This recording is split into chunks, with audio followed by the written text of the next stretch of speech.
Okay, we go to the next sutta, 12.10. Monks, before my enlightenment, while I was still a bodhisattva, not yet fully enlightened, it occurred to me, alas, this world has fallen into trouble in that it is born, ages and dies. It passes away and is reborn, yet it does not understand the escape from this suffering, headed by aging and death. When now will an escape be discerned from this suffering headed by aging and death? Then monks, it occurred to me, when what exists, does aging and dying come to be?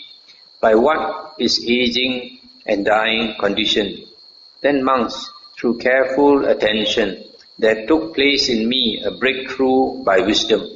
When there is birth, aging and death or dying comes to be.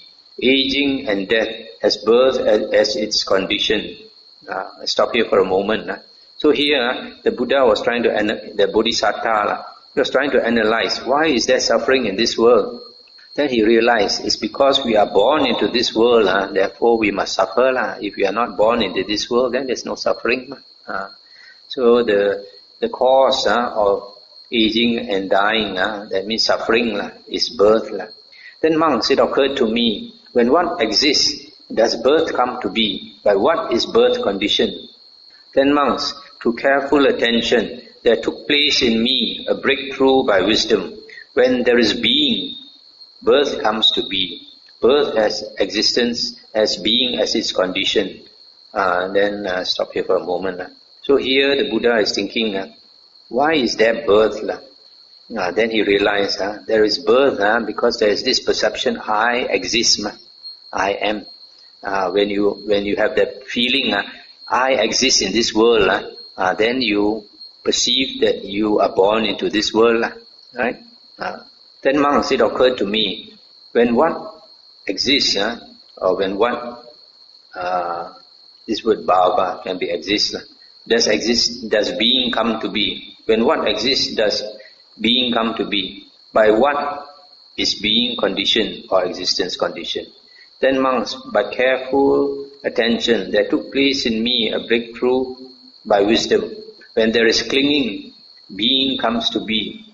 Clinging, being has clinging as its condition. Stop here a moment. As I explained just now, once you enjoy life, you cling to it, then you have that perception that I enjoy, I exist. So that's why the being comes into. Then monks, it occurred to me, when what exists, does clinging come to be? By what is clinging conditioned? Then monks, through careful attention, there took place in me a breakthrough by wisdom. When there is craving, clinging comes to be. Clinging has craving as its condition. Then monks, it occurred to me, when what exists, does craving come to be? By what is craving conditioned? Then monks, through careful attention, there took place in me a breakthrough by wisdom. When there is feeling, craving comes to be. Craving has feeling for its condition. Stop here for a moment. So here, when there is pleasant feeling, because feeling, there is pleasant feeling, unpleasant feeling, and neutral feeling. So when you experience pleasure, when you have a pleasurable feeling, then you crave, the craving arises. Just like a small kid never tasted ice cream, you give him ice cream, when he tastes it, the pleasurable feeling makes him crave for it. Then monks, it occurred to me, when what exists, does feeling come to be? By what is feeling conditioned? Then monks, through careful attention, there took place in me a breakthrough by wisdom. When there is contact, feeling comes to be. Feeling has contact as its condition. Then monks, it occurred to me, when what exists, does contact come to be? By what is contact conditioned? Then monks, through careful attention, there took place in me a breakthrough by wisdom. When there are the six sense bases, contact comes to be. Contact has the six sense bases as its condition. Then monks, it occurred to me, when what exists, do the six sense bases come to be? By what are the six sense bases conditioned? Then monks, through careful attention, there took place in me a breakthrough by wisdom. When there is mentality, materiality, the six sense bases come to be. The six sense bases have mentality, materiality as their condition. Then monks, it occurred to me, when what exists, does mentality and materiality come to be? By what is mentality and materiality conditioned? Then monks, to careful attention, there took place in me a breakthrough by wisdom. When there is consciousness, mentality and materiality comes to be. Mentality and materiality has consciousness as its condition. Stop here for a moment. These two, Dhammarupa and Vijnana, mentality, materiality, and consciousness, you must always consider them as a pair, because they arise together and cease together. So, these, because they are twins, so you have to see that when consciousness and mentality, materiality exists, that means there is consciousness, then the being comes into exists, then the being must have the six senses. It's through the six senses that he perceives the world. So from there, when we have the six senses, then contact at the six senses occurs, which gives rise to feeling, etc. Then monks, it occurred to me, when what exists, does consciousness come to be? By what is consciousness conditioned? Then monks, through careful attention, there took place in me a breakthrough by wisdom. When there is volition, consciousness comes to be. Consciousness has volition as its condition. Then monks, it occurred to me, when what exists, does volition come to be? By what is volition conditioned? Then monks, through careful attention, there took place in me a breakthrough by wisdom. When there is ignorance, volition comes to be. Volition has ignorance as its condition. Thus, with ignorance as condition, volition comes to be. With volition as condition, consciousness, etc., etc. Such is the origin of this whole mass of suffering. Now, origination. Thus, monks, in regard to things unheard before, there arose in me vision, knowledge, wisdom, true knowledge and light. Stop here for a moment. So here, the Buddha's experience was that when he was considering this dependent origination, he considered and he understood, and the mind became bright because he basically his mind is already bright. But when he applied his clear mind to contemplating dependent origination, then light arose. Just like on the night of enlightenment, when the Buddha was practicing hard to become enlightened, then when he attained enlightenment, the Buddha said, light arose, knowledge arose. So it's the same here. So the rest of the sutta is the reverse. Then monks, it occurred to me, when what does not exist, does aging and death not come to be? With the cessation of what does the cessation of aging and death, that means suffering, come about? Then monks, to careful attention, there took place in me a breakthrough by wisdom. When there is no birth, aging and death, that means suffering, does not come to be. With the cessation of birth comes cessation of aging and death. Then monks, it occurred to me, when what does not exist, does birth not come to be? By the cessation of what does the cessation of birth come about? Then monks, to careful attention, etc., then he realized, when there is no being, birth does not come to be. With the cessation of being comes cessation of birth, etc., etc. So I won't repeat the rest. The links, the 12 links are quite the same. So here you see, sometimes, like in this case, the Buddha comes to understanding just through logic, just thinking clearly.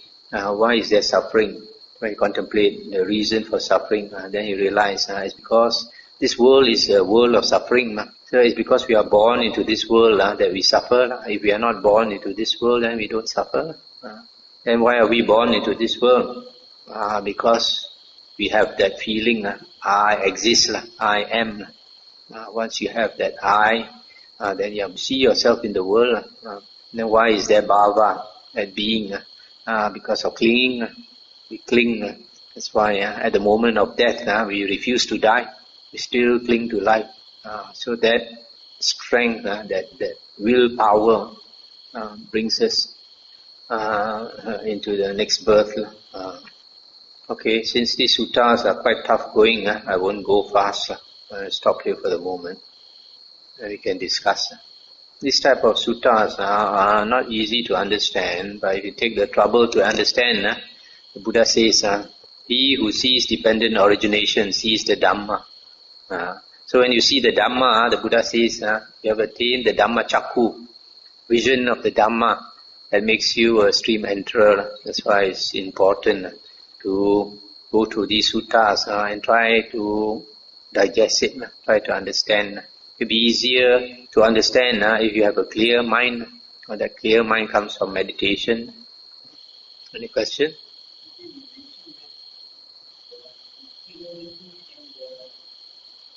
Mentality and materiality. Now, there's name and form.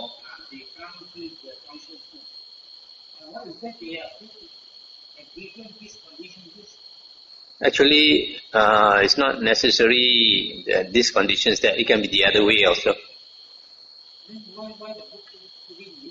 It's just convenience lah, because in some other sutta it's explained that they come together. Just like some suttas, they explain because of ignorance, you have asava. Asava is mental, uncontrolled mental outflows lah. And then some suttas, they have the reverse. Because of asava, you have ignorance. So you must see more suttas to understand. Cannot be what we call si pan. Oh yeah. I mentioned the two arise together and cease together. They come in a pair. You cannot separate them. Because when you have consciousness, you must have an object of consciousness. As far as these six consciousness are concerned, they must always have an object. It's only in the state of parinibbana that the Buddha says that ultimate state is that a type of consciousness without object.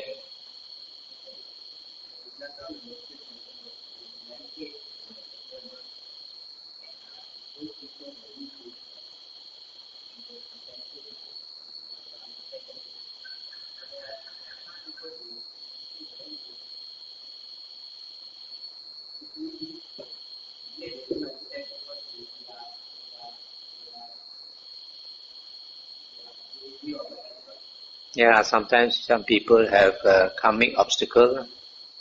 Time is not right. No?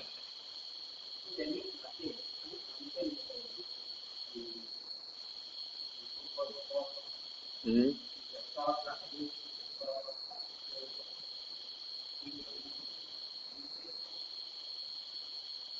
No, I don't understand.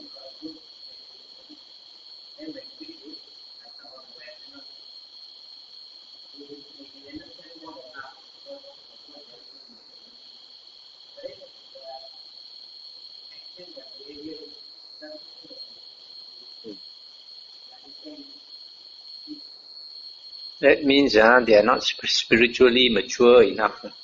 When a person is spiritually mature, then your mind is such that you are ready to let go.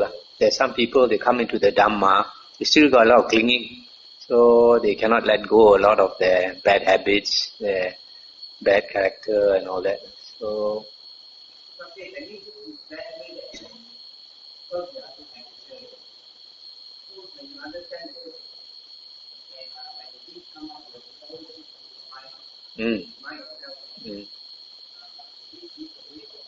Yeah, must always see our mind and admit our faults. There are some people who always refuse to see their faults, And so even you try to tell them, they get angry. Yeah.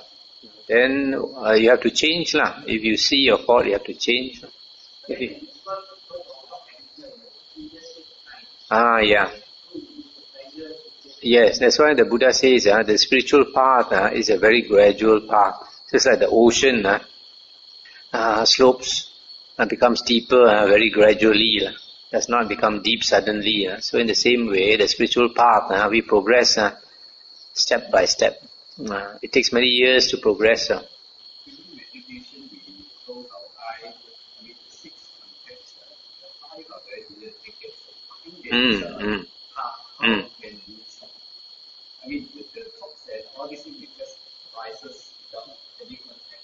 Because of worries, because of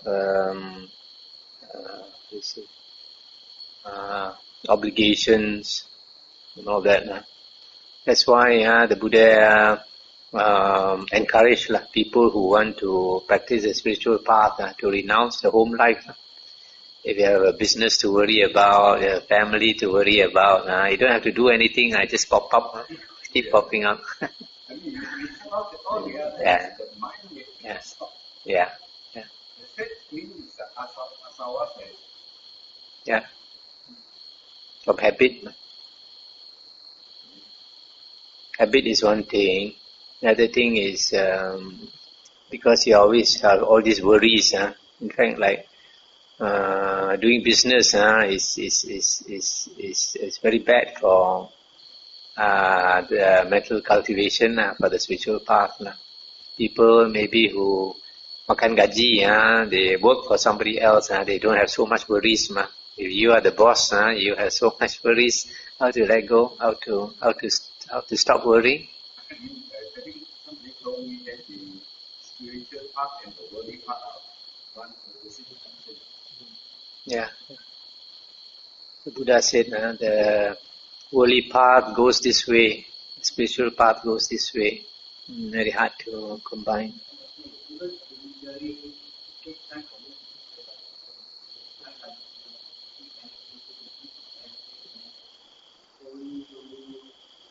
Yeah. Sincerity the most important, whether you are sincere to walk that path or not. A lot of people are not, they say only they want to walk the spiritual path, but they cannot let go, is it? If they cannot let go, then they have to let go.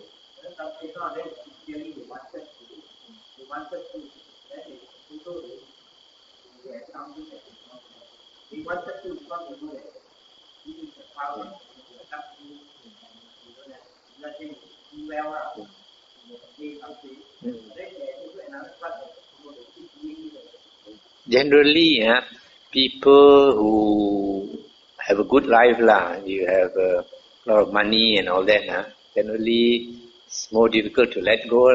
But in the suttas, the Buddha, there's one sutta, I think in the Majjhima Nikaya, the Buddha says that is not always the case.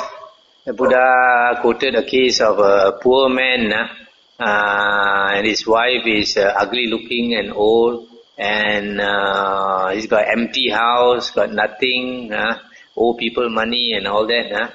Still, you ask him to let go also, he cannot let go. I see, not necessarily that he's poor, he can let go. On the other hand, you may have somebody from a very rich family like Siddhartha Gautama. The wife is young and beautiful, and the family is rich. In spite of all that, also he let go and go off. So it's the time. Every one of us, we have a time. Whether your time has come or not. When your time has come, nobody can hold you back. Yeah.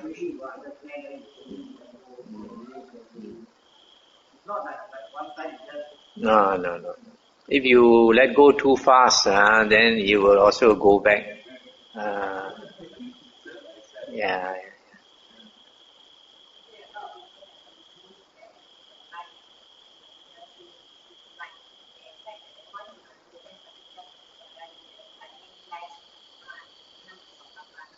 No. Oh. No. When we see the light of the Dhamma, it's not a physical light. It's the understanding of the Dhamma.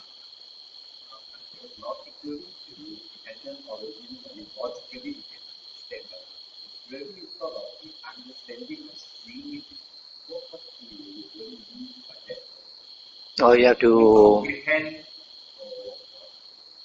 have to go through more suttas and then meditate more, and then slowly, over the years, you will slowly digest. You cannot rush one.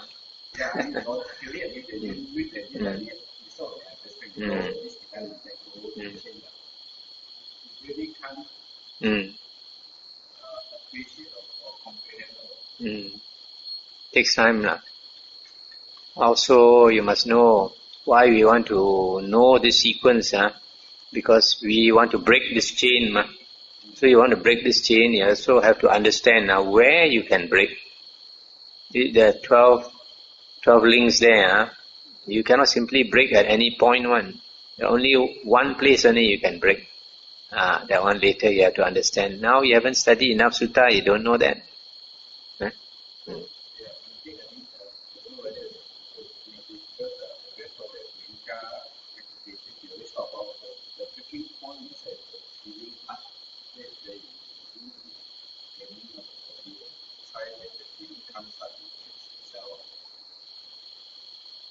Not so easy. Not so easy. Because when the anger comes up, it's ready, you flare up ready before you. I know of one teacher of this particular meditation. He was practicing and teaching for many years, and finally he realized it doesn't work. Just to see it is not enough. Just like the mindfulness, a lot of people think I practice mindfulness, see your defilements, then you can get rid of it. No, because the defilements are deep-rooted. You can see it, but you cannot pull out the roots. The only way to pull out the roots is to go down to the roots. And how to go down to the roots? Go deep into your mind. That's why samadhi is so important. When we cultivate samadhi, the deeper samadhi you get, the deeper you go into your mind. So when you go deeper into your mind, then only you are able to pull it up. Just mindfulness is not enough. Just like telling somebody, somebody is a drunkard. You tell him, drinking is no good. You are harming yourself, you are harming your family, you are not working, your family is suffering and all that. He knows, but he cannot let go. He cannot throw away the bottle. It's a crutch lah. If he's using that crutch for so many years, you ask him to throw away, he cannot. But if his mind is strong enough, it's different. If his mind is strong enough, then he realizes it's no good for him. He just chuck it off. Whether your mind is strong enough or not. There are some people where the mind is so strong that they can do it. There's one, I think in the Theravada or somewhere, mentioned about one layman. He is a very rich man, and every day he enjoys seeing his slaves dancing and singing for him, and he'll drink liquor until he gets drunk, see all the slaves dancing and drinking for him. But because this person has what we call good roots, the former life he was an ascetic, and the Buddha knew, so the Buddha came to him. So the Buddha just walked past his house. And he saw the Buddha, something from the past struck him, Something from the past struck him. And when he looked at the Buddha, his mind became one point. When he looked at the Buddha, he focused his mind on the Buddha. His mind became one pointed. All his drunkenness he shook off. Then he went to see the Buddha and paid respect to Buddha, everything, and then became a follower. So you see, if you have that strength of mind, that's why samadhi is so important. If your mind is strong, when you focus it on something, it's like a laser beam. So that's why when we hear the Dhamma, for somebody who has a good samadhi, when he hears the Dhamma, he just has to concentrate on it. He will understand. Whereas a person with a groggy mind, blur mind, how many times he hears the sutta also, it doesn't penetrate. He's like a drunk, sloth and topper. People don't understand the use of samadhi.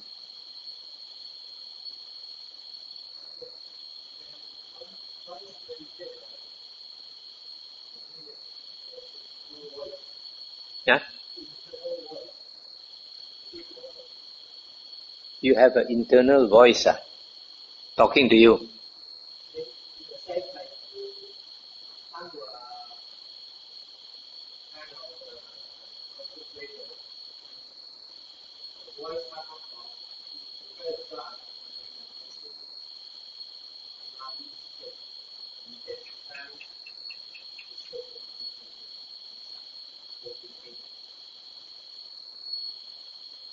That probably is the mind is not concentrated enough, so you still have this talking in the mind. Just focus your attention on your object. Don't think about it. Just like sometimes when you are meditating, if your mind is not concentrated enough, you think, today very hot. The sand fly biting my ear. My leg is painful. All these can be said to be stray thoughts. But if your mind is focused on your object, then even the sand fly bite you also you don't notice. Even your leg pain also you don't notice. All these things you don't know.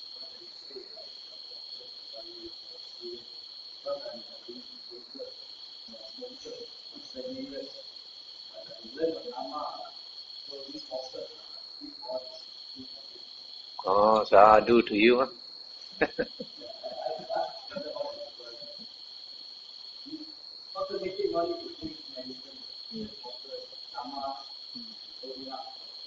That's why the Dhamma is so powerful. Like the bandit Angulimala. So many people try to catch him. So many people try to kill him. Nobody could fight with him. But the Buddha, just with words of Dhamma, changed him completely.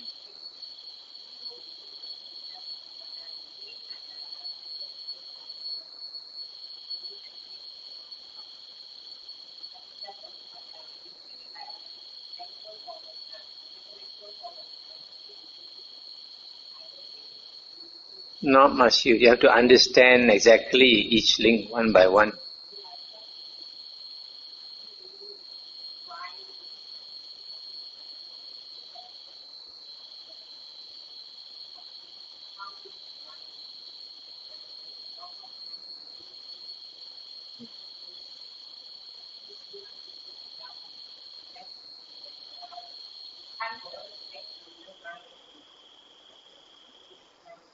That's why we have to combine our study of the suttas with constant meditation. Meditation is to sharpen our mind. Then we study the suttas to give us that wisdom.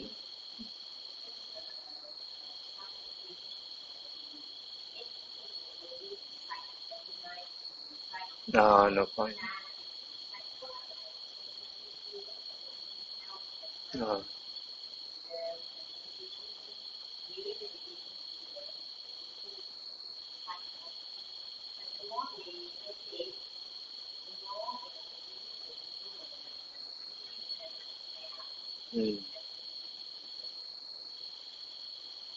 If they want to recite, I think it would be better if they recite in their local language. At least they can understand.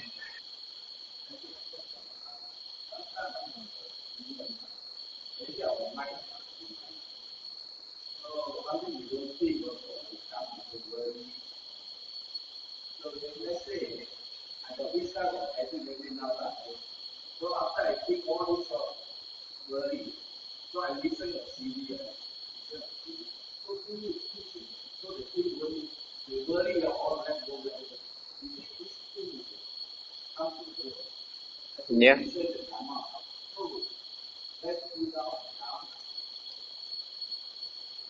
You have the interest in the Dhamma, so when you listen to it, it appeals to you. But some people who don't have the affinity for the Dhamma, they cannot listen. Yeah.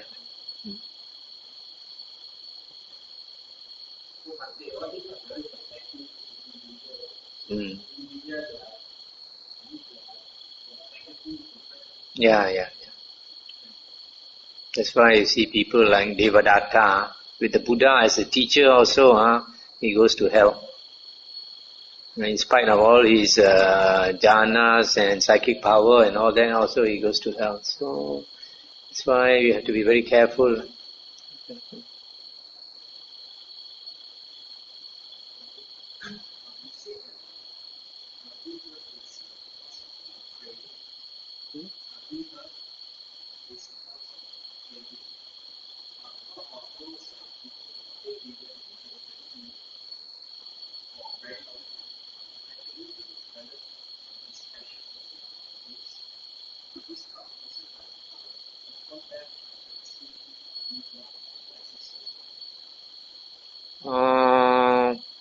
The only way not to be reborn is to have dispassion.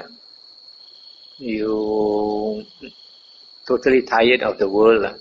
So if a person is bedridden and is sick of the body, he may be sick of his body, but he still cannot let go the grandson, the granddaughter, the son, the daughter, and all that. So the attachment, there are many types of attachment, is it?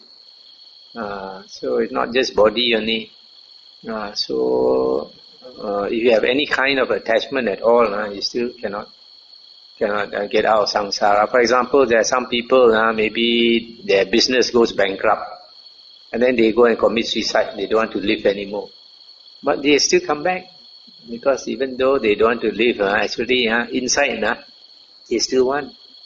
That's why many years ago, I saw in the newspaper about one young man in Singapore. He jumped from a high building. The moment he jumped, he realized he doesn't want to die. And he shouted, I forgot what he shouted, I want to live, or something like that. Too late, he realized. I also know somebody who, out of depression, he tried to commit suicide many times. He did not succeed. Finally, one day, he jumped into the mining pond. Then when he was drowning, he panicked and swam out of the pond. You see? You think you want to die, but when you're about to die, then you realize you don't want to die. The clinging inside there, the ego, you haven't let go of that ego.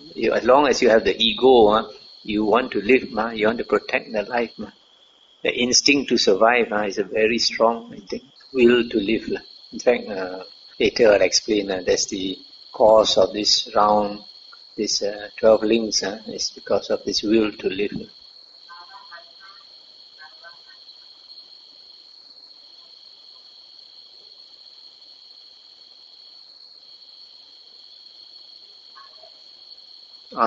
This craving for existence and craving for non-existence, they bring us to rebirth. The craving for existence we understand because we want to live. But the craving for non-existence, there are two types. One is a person who wants to commit suicide because of seeing dukkha. He doesn't want to live anymore. So he will try many times until he succeeds, until he dies. But that person, his heart is burning. It's very agitated. So when he dies, he cannot enter Nibbana. Nibbana is a cool state. You have to be totally cool, let go of everything, then only you can enter Nibbana. So a person who commits suicide, he will definitely be reborn, even though he has that desire not to be reborn. The other one is ascetic. Ascetic, he is feeling so much dukkha that he wants to get liberated from rebirth. So he tries very hard, just like our Buddha. Before our Buddha was enlightened, he tried all ways, all kinds of ascetic practice.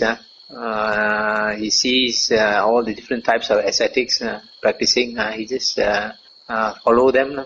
So all these ascetic practices, he does it with an extreme desire for liberation. So this extreme desire, because his mind is agitated, is so strong, he cannot get liberation. That's why the first sutta I read in the Samyutta Nikaya, the Buddha said, when he strove too hard, he got whirled around. When he stood still, he sank. So without striving too hard and without standing still, he crossed the flood. So the middle path, we put in the effort because it's necessary, but the desire to become liberated must not be too strong. If your desire to become liberated is too strong, your mind is agitated, not playing it cool, so you cannot attain cool state. Okay, shall we end here?